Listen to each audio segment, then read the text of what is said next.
आज की वीडियो में हम राउंडिंग बॉटम पैटर्न के बारे में बात करने वाले हैं। राउंडिंग बॉटम पैटर्न क्या होता है, राउंडिंग बॉटम पैटर्न का स्ट्रक्चर क्या होता है, राउंडिंग बॉटम पैटर्न के बनने के पीछे की साइकोलॉजी क्या होती है और राउंडिंग बॉटम पैटर्न को किस तरह से ट्रेड किया जाता है।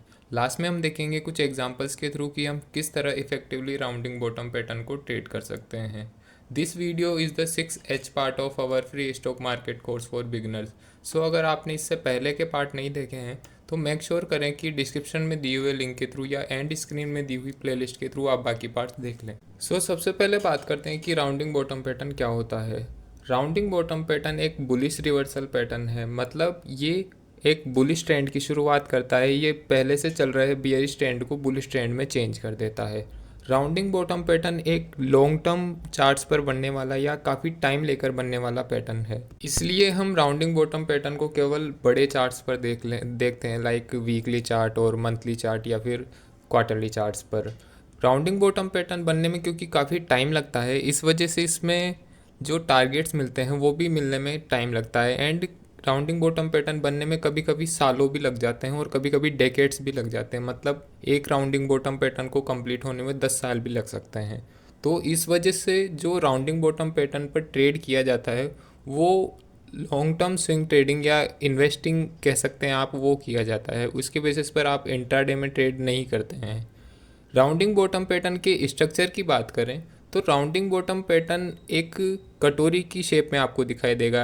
आप एक बाउल इमेजिन कर सकते हैं, तो बाउल का जो कर्व होता है उसकी तरह ये पैटर्न हमें दिखाई देता है। इसमें बेसिकली 3 फेजेस होते हैं, जिसमें फर्स्ट फेज होता है डिक्लाइनिंग फेज या डाउन ट्रेंड फेज, जो कि पैटर्न में लेफ़्ट साइड होता है। मतलब जो पैटर्न का लेफ़्ट साइड वाला हिस्सा होगा वहाँ पर हमें एक डाउन ट्रेंड दिखाई देगा।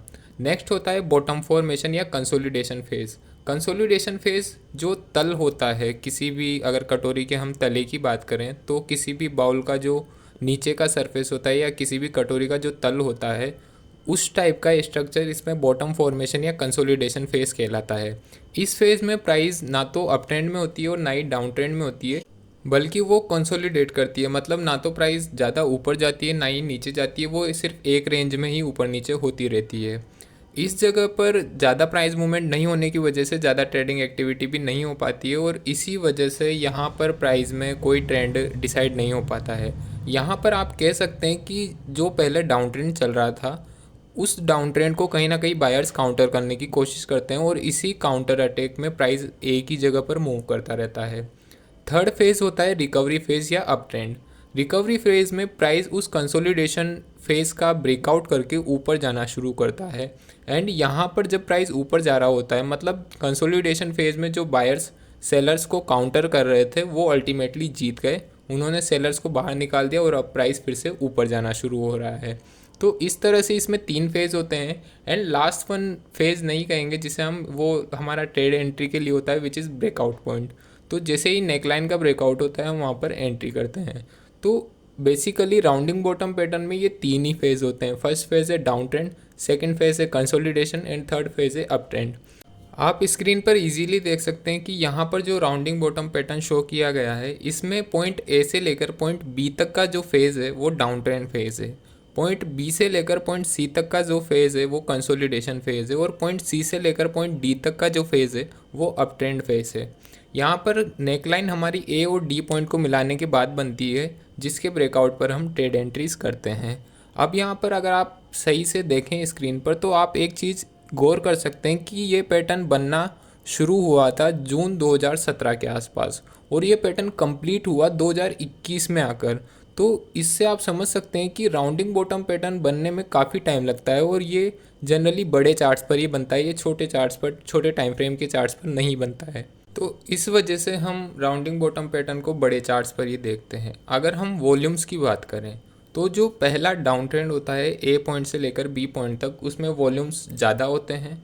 जो कंसोलिडेशन फेज़ होता है बी पॉइंट से लेकर सी पॉइंट तक, उसमें वॉल्यूम्स कम होते हैं या स्टेबल होते हैं। एंड सी पॉइंट से लेकर डी पॉइंट तक जो फेज़ होता है उसमें वॉल्यूम्स ज़्यादा होते हैं, वॉल्यूम्स की एक्टिविटी ज़्यादा होती है। अब हम समझेंगे कि राउंडिंग बॉटम पैटर्न को किस तरह से ट्रेड किया जा सकता है, बट किसी भी पैटर्न को ट्रेड कैसे करें इससे पहले हमें ये समझना ज़रूरी है कि उस पैटर्न के बनने के पीछे की साइकोलॉजी क्या है। सो अगर आप स्क्रीन पर देखेंगे तो यहाँ पर जो राउंडिंग बॉटम पैटर्न शो किया गया है, इसमें आप फर्स्ट फेज को देखिए जो कि डाउन ट्रेंड है पॉइंट ए से लेकर पॉइंट बी तक। अब अगर पॉइंट ए से पॉइंट बी तक हम प्राइस एनालाइज करें तो यहाँ पर हुआ क्या कि कुछ सेलर्स थे जो काफ़ी हावी थे और वो प्राइस को नीचे लेकर आए। यहाँ पर प्राइस नीचे आया क्योंकि सेलिंग प्रेशर ज़्यादा था, एंड पॉइंट बी पर आकर कुछ बायर्स आए प्राइस में जिन्होंने बाय करना शुरू किया, या जो सेलर्स थे उनको काउंटर करना शुरू किया। पॉइंट बी से लेकर पॉइंट सी तक बायर्स भी प्राइस को ऊपर ले जाने का ट्राई करते रहे और सेलर्स भी प्राइस को नीचे लाने का ट्राई करते रहे, बट अल्टीमेटली ना तो बायर्स प्राइस को ऊपर ले जा पाए ना सेलर्स प्राइस को नीचे ला पाए। प्राइस वहीं पर घूमता रहा। बट पॉइंट सी पर जब कंसोलिडेशन पूरा हुआ और उस कंसोलिडेशन फेज का ब्रेकआउट हुआ, तो मतलब यहाँ पर अब बायर्स जीत गए, जो सेलर्स थे उनसे बायर्स जीत गए और यहाँ से प्राइस ऊपर जाना शुरू हुआ। काफ़ी स्ट्रांगली यहाँ से वॉल्यूम के साथ प्राइस ऊपर गया, एंड पॉइंट डी पर जाकर प्राइस ने थोड़ी देर कंसोलिडेशन करके वहाँ से ब्रेकआउट दिया।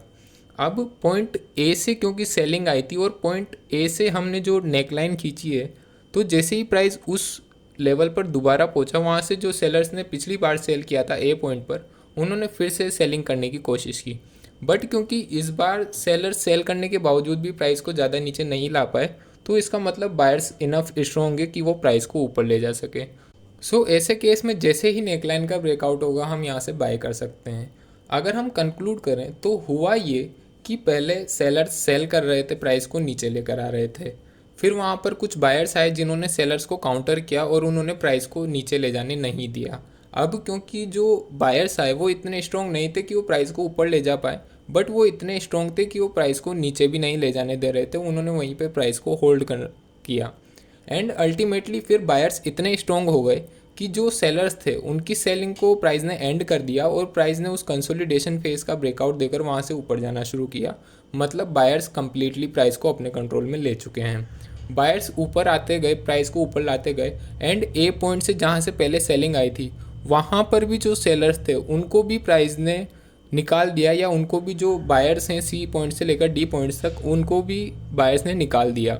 एंड अल्टीमेटली प्राइस ने ए पॉइंट वाले प्राइस पॉइंट को जहाँ से पहले सेलिंग आई थी उसे भी क्रॉस करके ऊपर निकलना शुरू कर दिया। तो यहाँ पर हम कंक्लूड कर सकते हैं कि अल्टीमेटली बायर्स काफ़ी स्ट्रॉन्ग हैं, वो अब प्राइस को नीचे ले जाने नहीं दे रहे हैं। इसलिए जैसे ही नेकलाइन का ब्रेकआउट होता है हम यहाँ पर अपनी ट्रेड एंट्रीज करते हैं। अब हम बात करते हैं कि राउंडिंग बॉटम पैटर्न को किस तरह से ट्रेड किया जाए। सो अगर आप राउंडिंग बॉटम पैटर्न को ट्रेड करना चाहते हैं तो सबसे पहले लॉन्ग टर्म चार्ट्स पर rounding bottom pattern find out कीजिए। ये चीज़ आप ध्यान रखें कि आप राउंडिंग बॉटम पैटर्न को छोटे चार्ट्स पर या छोटे टाइम फ्रेम के चार्ट्स पर ना देखें। एक बार जब आप पैटर्न आइडेंटिफाई कर लेते हैं तो अगर पैटर्न कंप्लीट हो गया है तो आप उसकी नेकलाइन बना लें, और अगर पैटर्न कंप्लीट नहीं हुआ है तो आप उसके कंप्लीट होने का वेट करें। जैसे ही पैटर्न कंप्लीट हो जाए आप ए और डी पॉइंट को मिलाकर एक नेकलाइन बना लीजिए, और जैसे ही नेकलाइन का ब्रेकआउट होगा हम वहाँ पर अपनी बुलिश साइड एंट्री कर सकते हैं। नेकलाइन के ब्रेकआउट पर बुलिश साइड एंट्री करने के बाद हम अपना स्टॉप लॉस रखने के लिए या तो एटीआर का यूज़ कर सकते हैं, या जो सबसे पास में लास्ट स्विंग लो है उस पर हम अपना स्टॉप लॉस रख सकते हैं। अगर हम प्रॉफिट टारगेट्स की बात करें तो प्रॉफिट टारगेट, क्योंकि चार्ट पैटर्न्स में हमें चार्ट पैटर्न के थ्रू ही पता चल जाता है कि टारगेट कौन सा है, तो अगर आपको राउंडिंग बॉटम पैटर्न में टारगेट निकालना है तो आपको सिंपली ए पॉइंट से लेकर बी पॉइंट तक, आप स्क्रीन पर देख सकते हैं कि जो पॉइंट ए है वहाँ से लेकर जो राउंडिंग बॉटम पैटर्न की जो सबसे नीचे वाला पॉइंट है वहाँ तक का डिस्टेंस मेज़र करके आप उसे डी पॉइंट से ऊपर की ओर प्लॉट कर दें, वही आपका टारगेट होगा। इस तरह से आप राउंडिंग बॉटम पैटर्न को इफेक्टिवली ट्रेड कर सकते हैं। अब हम कुछ एग्जांपल्स के थ्रू समझेंगे कि राउंडिंग बॉटम पैटर्न किस तरह से दिखाई देता है और इसे हम किस तरह से ट्रेड कर सकते हैं। सो अगर आप स्क्रीन पर देखेंगे तो यहाँ पर फर्स्ट एग्जांपल शो किया गया है गणेश हाउसिंग का 1 वीक चार्ट, यानी कि ये गणेश हाउसिंग का वीकली चार्ट है। अब आप यहाँ पर देखें कि पॉइंट ए से बी तक एक सेलिंग प्रेशर है, पॉइंट बी से सी तक एक कंसोलिडेशन फेज़ है, और पॉइंट सी से डी तक एक बाइंग फेज़ है या स्ट्रॉन्ग बाइंग फेज़ है। अब यहाँ पर हमारी तीनों कंडीशन सेटिस्फाई हो रही है, and the most important condition कि ये बड़े चार्ट्स पर बनना चाहिए, तो हमने पहले ही वीकली चार्ट चूज़ किया है, इसका मतलब ये बड़े टाइम फ्रेम पर है।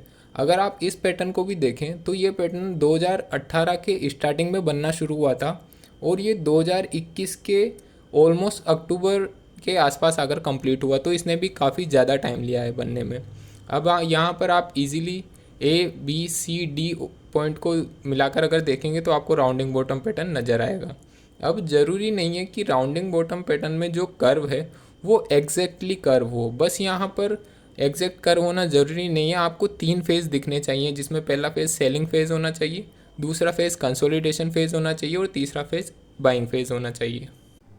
जब एक बार हमारा पैटर्न बन जाएगा तो फिर हम पॉइंट ए और पॉइंट डी को मिलाकर एक नेकलाइन खींचेंगे और उसी नेकलाइन के ब्रेकआउट पर हम ट्रेड करेंगे।